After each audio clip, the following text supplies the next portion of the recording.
आप सभी साथियों को जय श्री श्याम। दोस्तों, हम वैदिक सभ्यता का अध्ययन कर रहे हैं। हम वैदिक काल का अध्ययन कर रहे हैं और इससे संबंधित हमने एक वीडियो अपलोड कर दिया है और मुझे विश्वास है कि आपको सही तरीके से समझ में आ गया होगा। अगर समझ में नहीं आया, कहीं कोई लाइन में दिक्कत है तो आप ज़रूर कमेंट करें, उसका सॉल्यूशन कर दिया जाएगा।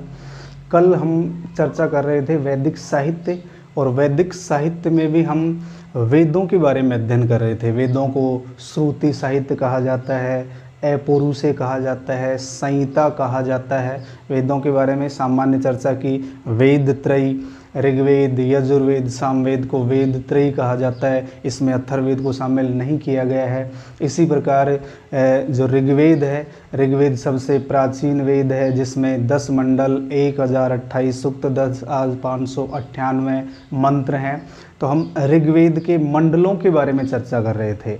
जो पहला मंडल और पहला मंडल और जो 10वां मंडल है सबसे अंत में जोड़े गए। तो जो 10वां मंडल है वो सबसे नवीन मंडल है। 10वां मंडल सबसे नवीन मंडल है। इसी प्रकार दूसरे मंडल से लेकर 7वें मंडल को परिवार मंडल, वंश मंडल अथवा ऋषि मंडल कहा गया। परिवार मंडल, वंश मंडल अथवा ऋषि मंडल कहा गया। तो दोस्तों, हम ऋग्वेद के मंडलों के बारे में चर्चा कर रहे थे। जैसे ऋग्वेद के प्रथम मंडल में हमें जुए के खेल की जानकारी मिलती है। दूसरे मंडल से कृषि के बारे में जानकारी मिलती है। तीसरे मंडल में गायत्री मंत्र का उल्लेख है जिसकी रचना विश्वामित्र के द्वारा की गई। चौथा जो मंडल है कृषि से संबंधित सबसे महत्वपूर्ण मंडल है चौथा मंडल, जिसमें कृषि से संबंधित 24 मंत्रों का उल्लेख है। उसे में पृथ्वीवैन्य को भारत का प्रथम कृषि इंजीनियर बताया गया है। उसमें अजमेर, पुरमेड, त्रास, दस्यु नामक राजाओं का योगदान भी कल हमने अध्ययन किया। 5वां जो मंडल है उसमें अग्नि की महिमा का उल्लेख है। 6ठे मंडल में हरिरूपिया शब्द का उल्लेख है। हरिरूपिया शब्द का उल्लेख 6ठे मंडल में है। और 7वां जो मंडल है, 7वें मंडल में हमें दासराग युद्ध की जानकारी मिलती है। 7वां जो मंडल है उसमें हमें दासराग युद्ध की जानकारी मिलती है। तो आइए अब हम 7वें मंडल की बात करते हैं और उससे संबंधित जो दासराग युद्ध है, उसमें जो दासराग युद्ध की जानकारी मिलती है उससे संबंधित घटनाओं पे चर्चा करेंगे। तो 7वें मंडल पे चर्चा कर रहे हैं अपन। हमारा चैप्टर है ऋग्वेद और हम बात कर रहे हैं ऋग्वेद का 7वां मंडल।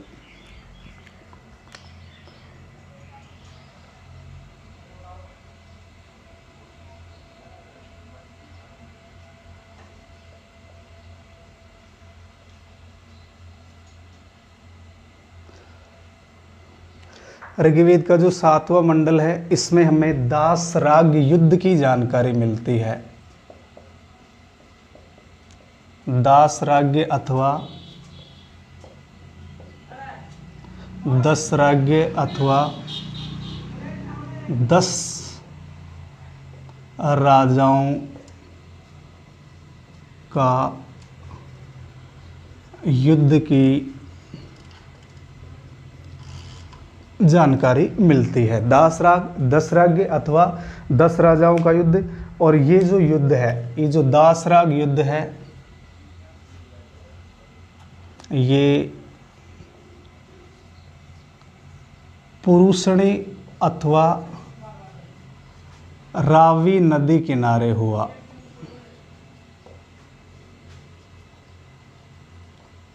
दोस्तों, दासराग युद्ध कौन सी नदी किनारे हुआ? पुरुषनी अथवा रावी नदी किनारे। इसमें एक तरफ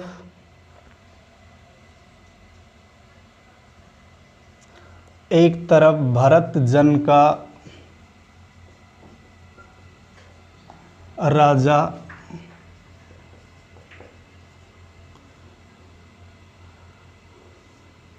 सुदास था।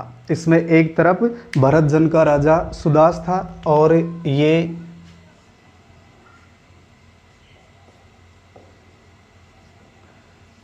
त्रस्तु वंश का शासक था। जन कौन सा है? भरत जन। और इसका वंश कौन सा था? त्रस्तु जन। अब देखिए दोस्तों, इस युद्ध का कारण क्या था? इस युद्ध का कारण क्या था? ये जो सुदास थे, सुदास के पुरोहित हुआ करते थे विश्वामित्र। इनके पुरोहित विश्वामित्र होते थे। तो इन्होंने विश्वामित्र के स्थान पर वशिष्ठ को अपना पुरोहित बना लिया था। विश्वामित्र के स्थान पर इन्होंने वशिष्ठ को अपना पुरोहित बना लिया। इसीलिए विश्वामित्र ने 10 राजाओं के समूह का निर्माण किया था। तो इस युद्ध का जो कारण है उस कारण की बात करें। कारण राजा सुदास ने विश्वामित्र के स्थान पर वशिष्ठ को अपना पुरोहित बना लिया था। इसलिए विश्वामित्र इनसे नाराज होकर 10 राजाओं के गुट में शामिल हो गए। तो एक तरफ तो देखिए इसमें है,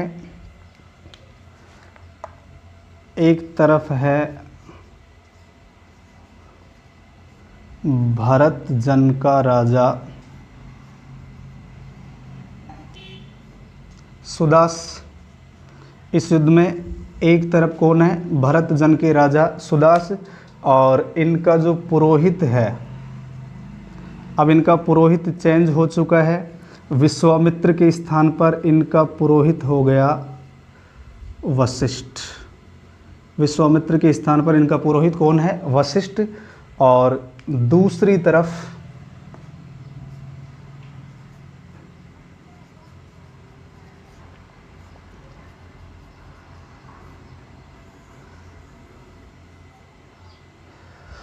पांच आर्य राजा थे। दूसरी तरफ 5 आर्य और 5 अनार्य। तो 5 आर्य कौन कौन से हैं? कुरु,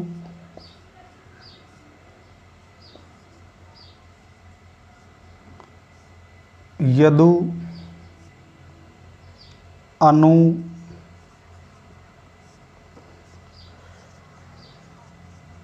द्रहु और तुर्वस। तो 5 तो आर्य राजा हैं, यानी राजा सुदास जो भरत जन का है। और इसके विरोध में कौन कौन लड़ रहे हैं? 5 तो आर्य राजा हैं जिनके नाम हैं कुरु, यदु, अनु, ध्रुव और तुर्वस। इसी प्रकार 5 अनार्य, 5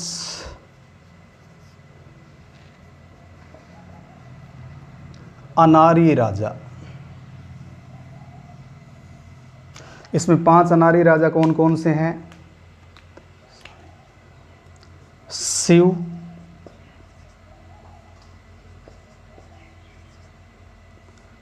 पक्त,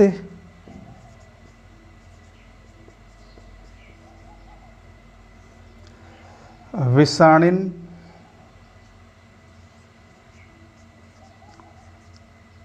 अनिल और भलासन। देखिए दोस्तों, हम दासराग युद्ध के बारे में अध्ययन कर रहे हैं। जो दासराग युद्ध है, जिसे दसराग या 10 राजाओं का युद्ध कहा जाता है, ये पुरुषनी अथवा रावी नदी किनारे हुआ। इसमें भरत जन का राजा सुदास और कौन से वंश का था? त्रस्तु वंश का। इसका वंश कौन सा है? त्रस्तु वंश। कारण क्या है? इस युद्ध का कारण क्या था? राजा सुदास ने विश्वामित्र के स्थान पर वशिष्ठ को अपना पुरोहित बना लिया था। इसलिए विश्वामित्र नाराज होकर 10 राजाओं के गुट के पास चले जाते हैं। तो इसमें 5 तो आर्य राजा थे और 5 अनार्य। तो 5 आर्य कौन कौन से हैं? कुरु, यदु, अनु, ध्रुव, तुर्वस। कुरु, यदु, अनु, ध्रुव और तुर्वस। और 5 अनार्य राजा शिव, पक्त, विषाणिन, अनिल और भलासन। इन 10 राजाओं का गुट है। और ये किसके साथ लड़ रहे थे? भरत जन के राजा सुदास के साथ। और इस युद्ध में राजा सुदास विजयी रहा। इस युद्ध में भरत जन का राजा सुदास विजयी हुआ। तो दोस्तों हमें सातवें मंडल में 10 राज्य या 10 राजाओं के युद्ध की जानकारी मिलती है। इसी प्रकार 8वां जो मंडल है, 8वें मंडल में हमें अनार्य के बारे में जानकारी मिलती है। अनार्य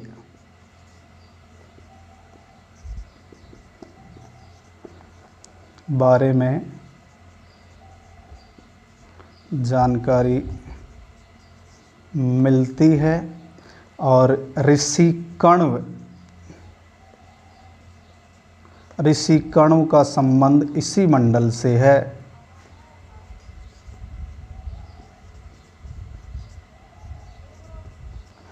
आठवां जो मंडल है उसमें हमें अनार्य के बारे में जानकारी मिलती है और जो ऋषि कण्व हैं, ऋषि कण्व के बारे में भी हमें 8वें मंडल से ही जानकारी मिलती है। तो 8वां मंडल किससे संबंधित है? ऋषि कण्व से। तो एक बार इसका स्क्रीनशॉट ले लीजिए।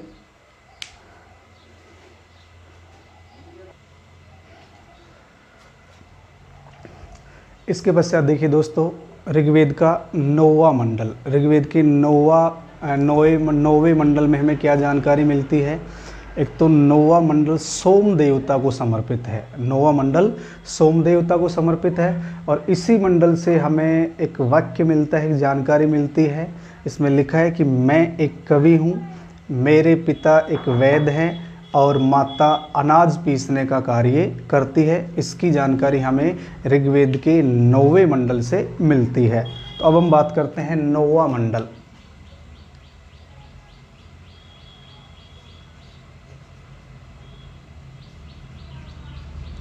9वां मंडल देखिए, इसमें हमें क्या क्या जानकारी मिलती है।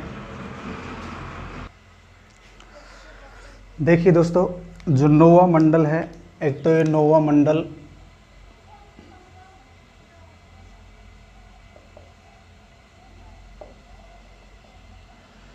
सोम देवता को समर्पित है। 9वां मंडल ये इंपॉर्टेंट है, कई बार एग्जाम में पूछा जा चुका है। सोम देवता को समर्पित कौन सा मंडल है? 9वां मंडल। और इसी से जानकारी मिलती है मैं एक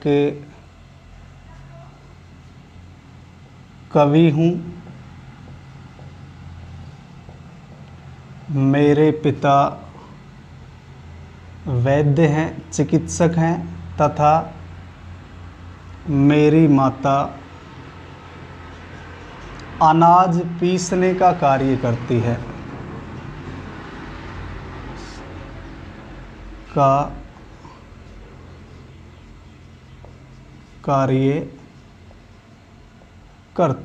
तो ये जो वाक्य है ये ऋग्वेद के 9वें मंडल से संबंधित है। मैं एक कवि हूँ, मेरे पिता एक वैद्य है, माता अनाज पीसने का कार्य करती है।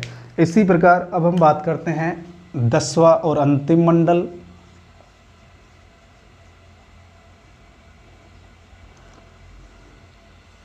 ऋग्वेद का 10वां मंडल देखिए,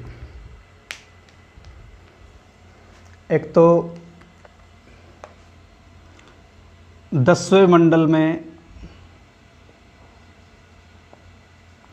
वसुधैव कुटुंबकम व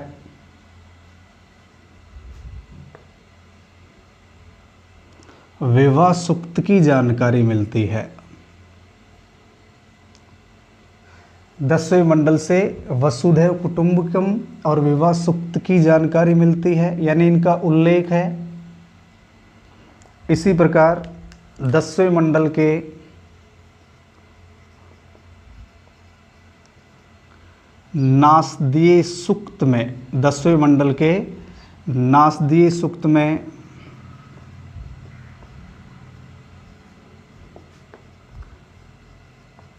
निर्गुण ब्रह्मा का उल्लेख मिलता है।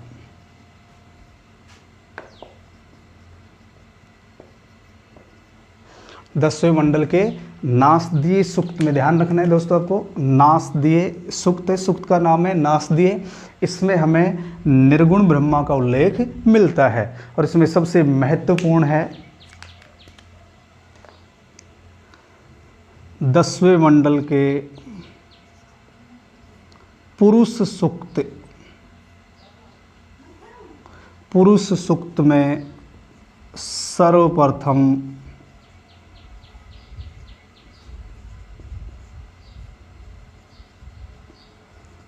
वर्ण व्यवस्था की जानकारी मिलती है।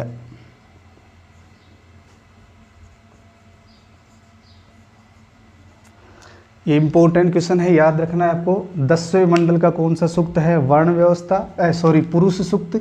और इस पुरुष सूक्त में हमें सर्वप्रथम वर्ण व्यवस्था की जानकारी मिलती है। दोस्तों इसमें क्या जानकारी मिलती है कि एक विराट पुरुष के मुख से ब्राह्मण, भुजाओं से क्षत्रिय, जंघाओं से वैश्य और चरणों से शूद्रों की उत्पत्ति हुई। तो इसमें हमें क्या जानकारी मिलती है? जो पुरुष सूक्त है, इस पुरुष सूक्त में जानकारी मिलती है एक विराट पुरुष के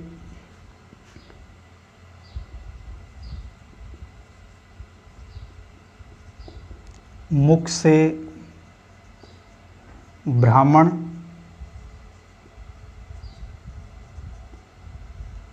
भुजाओं से क्षत्रिय, जंघाओं से वैश्य और चरणों से शूद्रों की उत्पत्ति हुई। यानी 10वां जो मंडल है, ऋग्वेद का जो 10वां मंडल है, उसके पुरुष सूक्त में सर्वप्रथम वर्ण व्यवस्था की जानकारी मिलती है। और इसमें हमें क्या जानकारी मिलती है कि एक विराट पुरुष के मुख से ब्राह्मण, भुजाओं से क्षत्रिय, जंघाओं से वैश्य और चरणों से शूद्रों की उत्पत्ति हुई। देखिए इन्हें कलर के आधार पर भी डिवाइड किया गया है। ये जो ब्राह्मण है इनका कलर होगा सफ़ेद, क्षत्रिय लाल, वैश्य का रंग पीला और शूद्र का रंग कैसा होगा? काला।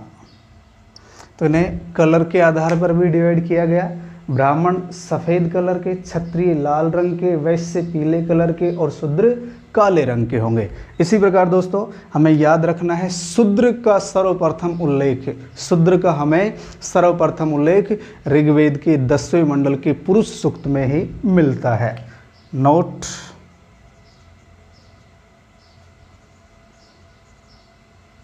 शूद्र का सर्वप्रथम उल्लेख, तो मंडल कौन सा हो जाएगा? 10वां मंडल। और हम सूक्त की बात करें तो कौन सा होगा इसमें? पुरुष सूक्त। इसी प्रकार दोस्तों ऋग्वैदिक काल में जो वर्ण व्यवस्था थी वो कर्म पर आधारित थी।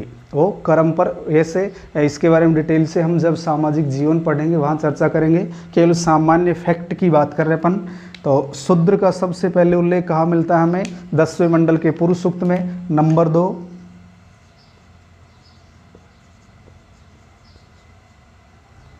ऋग्वैदिक काल में जो वर्ण व्यवस्था थी वो किस पर आधारित थी? कर्म पर आधारित थी। और उत्तर वैदिक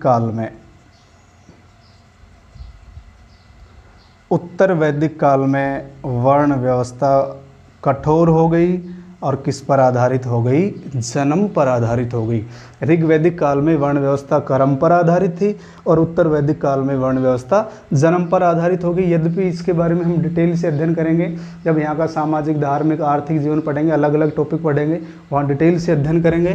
तो 10वें मंडल में वसुधैव कुटुंबकम और विवाह सूक्त की जानकारी मिलती है। 10वें मंडल के नासदीय सूक्त में, 10वें मंडल के नासदीय सूक्त में निर्गुण ब्रह्मा का उल्लेख मिलता है और इसके पुरुष सूक्त में सर्वप्रथम वर्ण व्यवस्था की जानकारी मिलती है। तो एक बार इसका स्क्रीनशॉट ले लीजिए।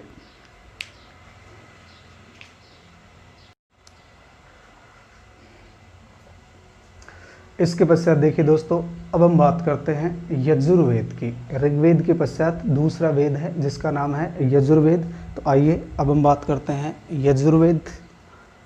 देखिए,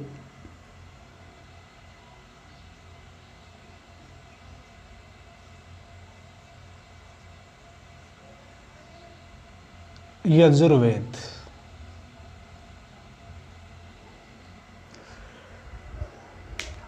यजुर्वेद जो शब्द है वो यजस से बना है। यह शब्द यजस से बना है, यजस से बना है। इसमें यज्ञ की विधियों के बारे में जानकारी मिलती है, यज्ञिक अनुष्ठान के बारे में जानकारी मिलती है, कर्म कांडों के बारे में जानकारी मिलती है, बलि प्रथा के बारे में जानकारी मिलती है। यजुर्वेद में 40 अध्याय और 1990 मंत्र हैं। इसमें 40 भाग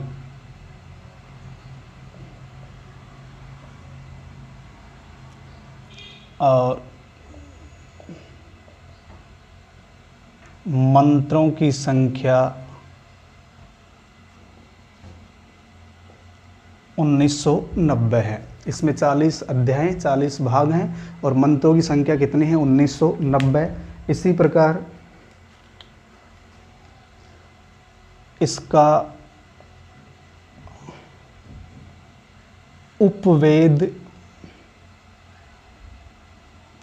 धनुर्वेद, इसमें पुरोहित कहलाता है अधर्व्यू। इसमें पुरोहित क्या कहलाता है? अधर्व्यू। और इसमें ब्राह्मण ग्रंथ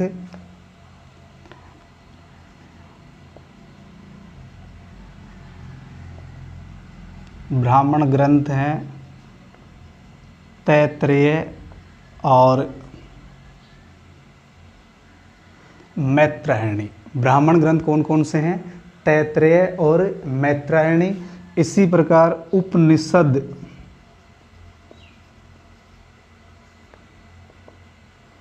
इसमें उपनिषद कौन कौन से होंगे? देखिए,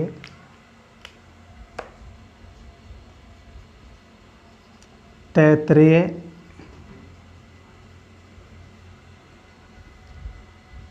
मैत्रायणी,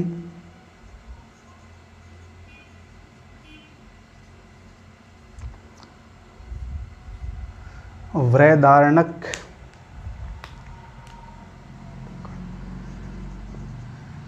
कठ,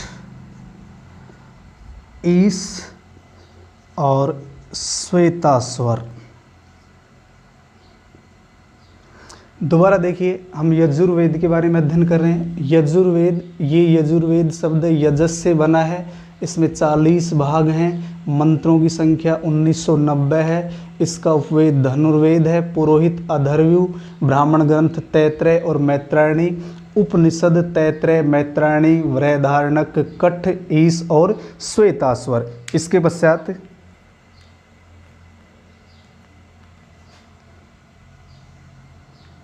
यह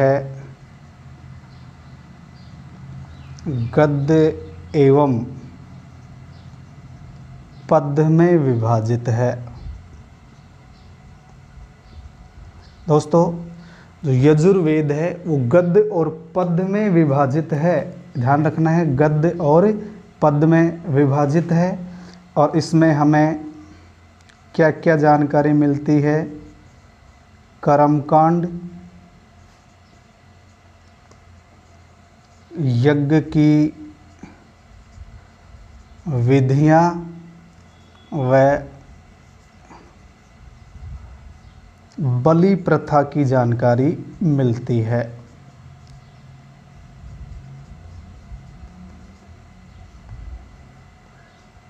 बलि प्रथा की जानकारी मिलती है।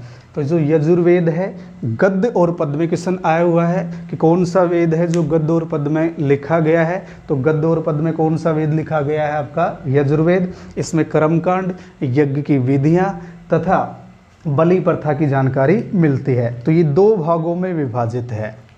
ये जो वेद है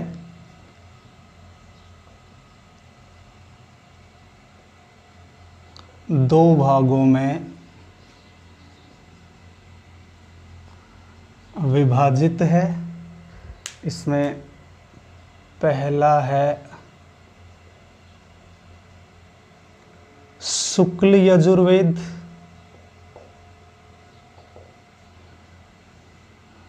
पहला है शुक्ल यजुर्वेद। तो यजुर्वेद जो ग्रंथ है वो दो भागों में है, शुक्ल और कृष्ण यजुर्वेद। ये जो शुक्ल यजुर्वेद है ये पद में लिखा गया है, पद में लिखा गया है और इसे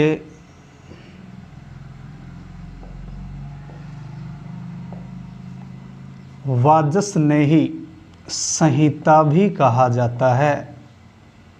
याद रखना है दोस्तों, इसे वाजस्नेही संहिता भी कहा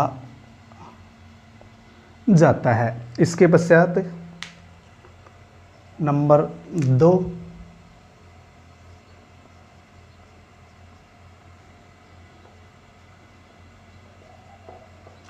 कृष्ण यजुर्वेद, शुक्ल यजुर्वेद और कृष्ण। तो जो शुक्ल यजुर्वेद है ये तो केवल पद में लिखा गया है और ये गद्य और पद में लिखा गया है। ये गद्य व पद में लिखा गया है और यह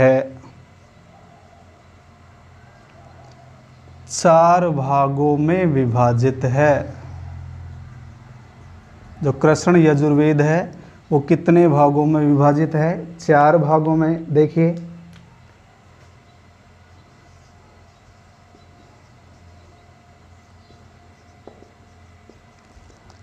काठक संहिता,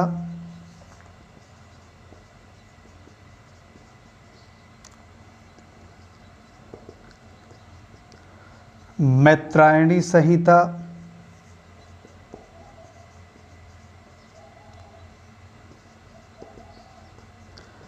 तैत्तिरीय संहिता और कपिष्टक संहिता।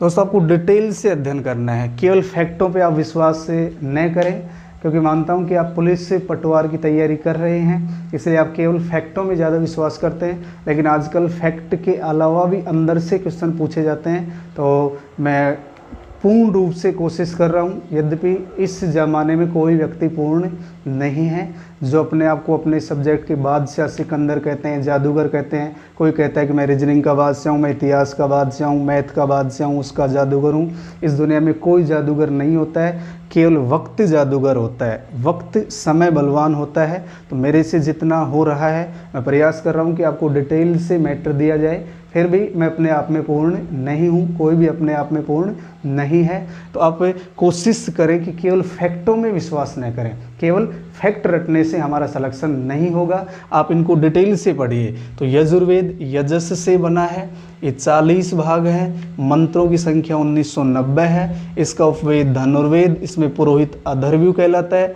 ब्राह्मण ग्रंथ तैत्तिरीय और मैत्रायणी। उपनिषद कौन कौन से? तैत्तिरीय, मैत्रायणी, बृहदारण्यक, कठ, ईश और श्वेताश्वर। कौन सा वेद गद्य और पद में लिखा गया है? तो हमारा आंसर होगा यजुर्वेद। कौन सा वेद? यजुर्वेद। इसके पश्चात इसमें कर्मकांड, यज्ञ की विधियां एवं बलि प्रथा की जानकारी मिलती है। ये 2 भागों में विभाजित है। शुक्ल यजुर्वेद, शुक्ल यजुर्वेद किस में लिखा गया है? पद में। और शुक्ल यजुर्वेद को वाजस्नेही संहिता भी कहा जाता है। शुक्ल यजुर्वेद को वाजस्नेही संहिता भी कहा जाता है। कृष्ण यजुर्वेद ये गद्य और पद में लिखा गया, गद्य और पद में। और ये कितने भागों में विभाजित है? 4 भागों में। काठक संहिता, मैत्रायणी संहिता, तैत्तिरीय संहिता और कपिष्टक संहिता। तो दोस्तों एक बार इसका स्क्रीनशॉट ले लीजिए।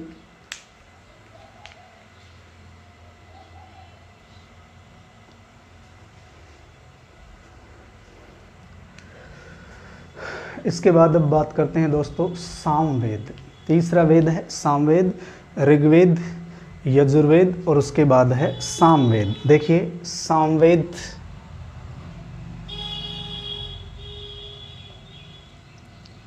सामवेद।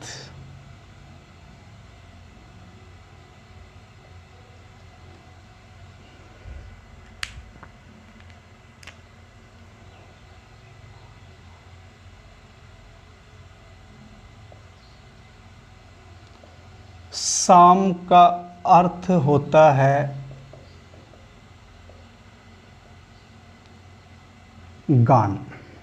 साम का अर्थ क्या होता है? गान, यानी गायन। सामवेद को भारतीय संगीत का जनक माना जाता है। इसे भारतीय संगीत का जनक माना जाता है। सामवेद को भारतीय संगीत का जनक माना जाता है और इसमें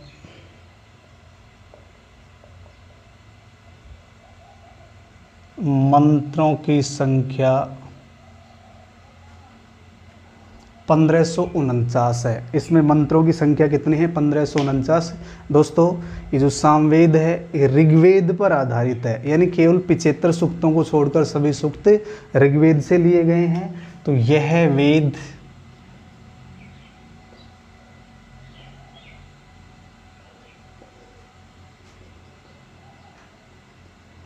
ऋग्वेद पर आधारित है। सामवेद मुख्यतः ऋग्वेद पर आधारित है। इसके पश्चात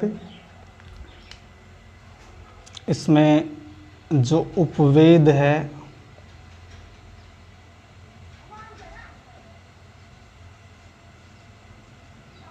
गंधर्ववेद। इसका जो उपवेद है वो क्या है? गंधर्ववेद। इसी प्रकार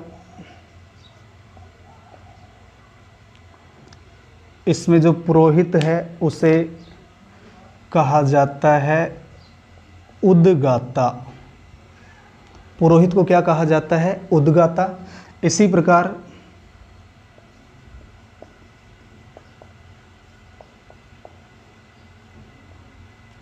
इससे संबंधित ब्राह्मण ग्रंथ कौन कौन से हैं? पंचविश,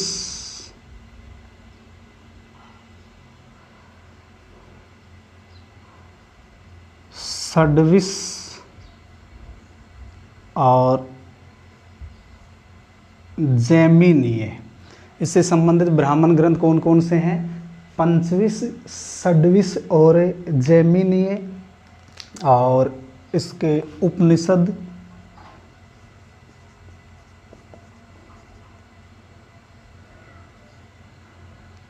इससे संबंधित उपनिषद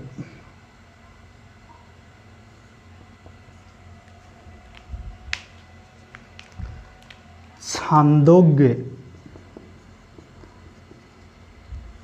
और केन। उपनिषद कौन कौन से हैं? छांदोग्य और केन। एक बार दोबारा देखिए। साम का अर्थ होता है गान, गायन। साम का अर्थ गायन। इसे भारतीय संगीत का जनक माना जाता है। सामवेद को भारतीय संगीत का जनक माना जाता है। मंत्रों की संख्या 1549 है। यह वेद ऋग्वेद पर आधारित है। इसका उपवेद गंधर्ववेद, पुरोहित उद्गाता, ब्राह्मण ग्रंथ पंचविश, षड्विश, जैमिनीय। पंचविश, षड्विश, जैमिनीय और उपनिषद छांदोग्य व केन। इसी प्रकार इसमें हमें क्या जानकारी मिलती है? यज्ञों के अवसर पर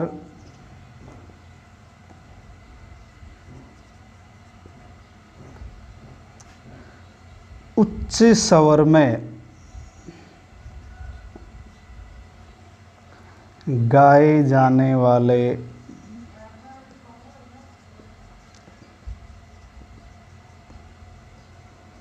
मंत्रों का उल्लेख मिलता है। यज्ञों के अवसर पर उच्च स्वर में गाए जाने वाले मंत्रों का उल्लेख हमें किस में मिलता है? सामवेद में। इसी प्रकार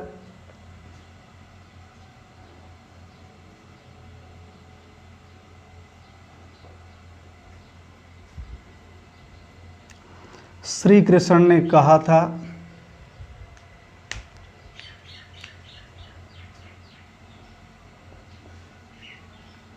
मैं ही वेदों में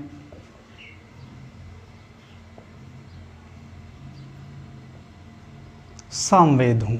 श्री कृष्ण ने कहा था मैं ही वेदों में सामवेद हूँ। और एक नाम आता है हमारे समक्ष जैमिनीय, एक शब्द आता है जैमिनीय। देखिए ये वेद व्यास जी के शिष्य थे। वेद व्यास जी के शिष्य थे और ये सामवेद के प्रथम दृष्टा यानी संकलन करता।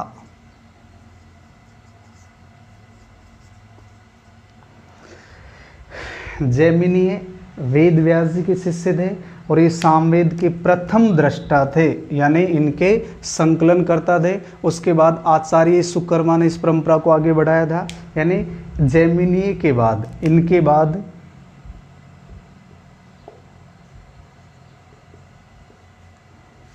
आचार्य सुकर्मा ने इस परंपरा को आगे बढ़ाया। यानी संकलन करने की परंपरा को आगे बढ़ाने वाले कौन थे? आचार्य सुकर्मा। दोस्तों ये है आपका सामवेद, तो एक बार इसका भी स्क्रीनशॉट ले लीजिए।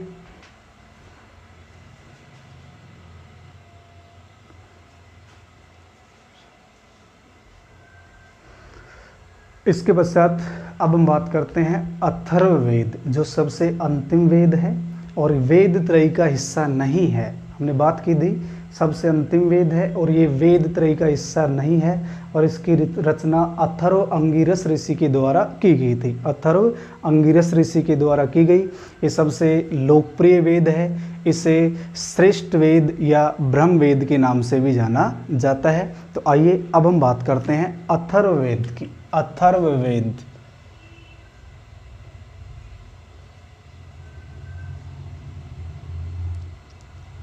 अथर्ववेद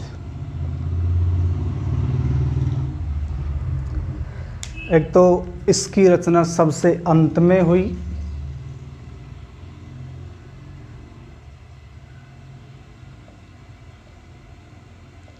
सबसे अंत में हुई तो अपन इसे अंतिम वेद मानते हैं।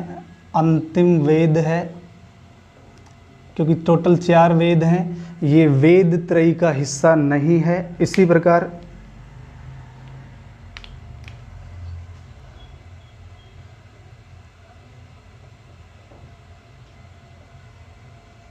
ये कितने भागों में विभाजित है? 20 भागों में।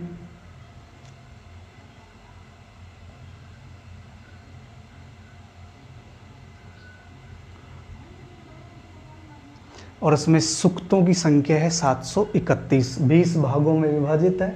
सूक्त कितने इसमें? 731। मंत्रों की संख्या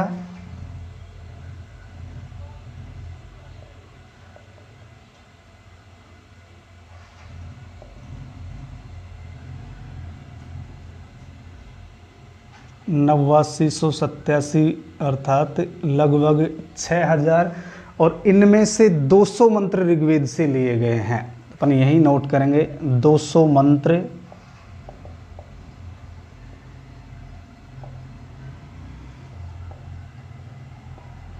ऋग्वेद से लिए गए हैं। तो एक तो सबसे अंतिम वेद है, इसकी रचना सबसे अंत में हुई। भाग 20, सूक्त 731, मंत्रों की संख्या 5987, लगभग 6000 भी आता है कई जगह, और 200 मंत्र ऋग्वेद से लिए गए हैं। ये ध्यान रखना है, 200 मंत्र ऋग्वेद से लिए गए हैं। और इसकी रचना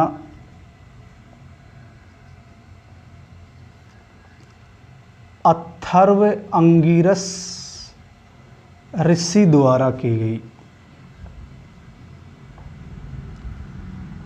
इसकी रचना अथर्व अंगिरस ऋषि के द्वारा की गई।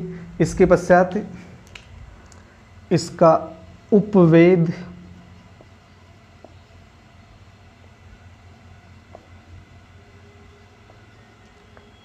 शिल्प वेद, और इसमें जो पुरोहित है वो है ब्रह्मा। पुरोहित ब्रह्मा। इसका उपवेद क्या है? शिल्प वेद। इसी प्रकार इससे संबंधित ब्राह्मण ग्रंथ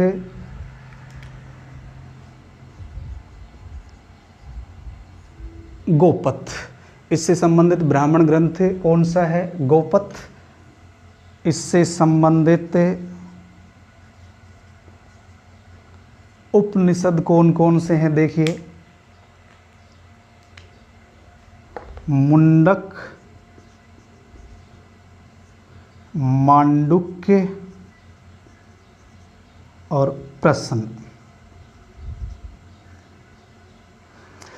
दोस्तों एक बार पुनः देखिए, हम अथर्ववेद के बारे में अध्ययन कर रहे हैं। इसकी रचना सबसे अंत में हुई। अंतिम वेद है, 20 भाग हैं, 731 सूक्त हैं, मंत्रों की संख्या 5987 लगभग 6000 है। इसमें से 200 मंत्र ऋग्वेद ने, जो टोटल मंत्र हैं इनमें से 200 ऋग्वेद से लिए गए हैं। इसकी रचना अथर्व अंगिरस ऋषि द्वारा की गई। इसके पश्चात इसका उपवेद है शिल्प वेद, पुरोहित है ब्रह्मा, ब्राह्मण ग्रंथ है गोपथ और उपनिषद है मुंडक, मांडुक्य और प्रश्न। मुंडक, मांडुक्य और प्रश्न। इसके पश्चात देखिए दोस्तों, इसमें हमें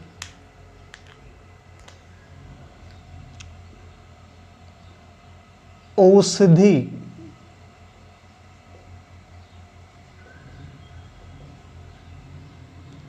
विज्ञान की जानकारी मिलती है।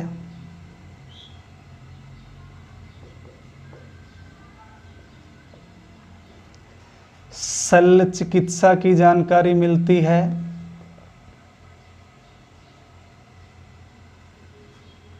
शल्य चिकित्सा की जानकारी मिलती है।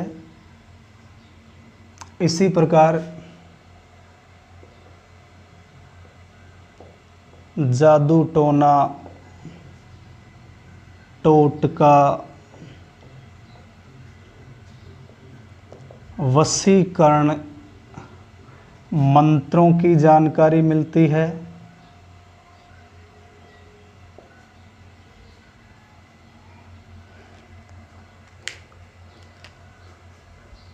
अंग और मगध का उल्लेख है, जो महाजनपद आएंगे।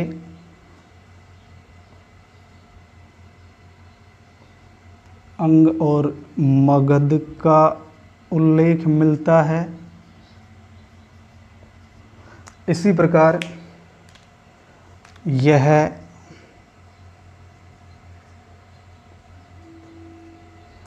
सर्वाधिक लोकप्रिय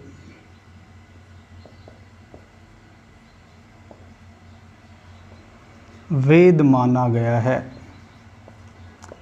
या इसे सर्वाधिक लोकप्रिय वेद माना गया है और इसे श्रेष्ठ वेद तथा ब्रह्म वेद कहा गया। इसे श्रेष्ठ वेद अथवा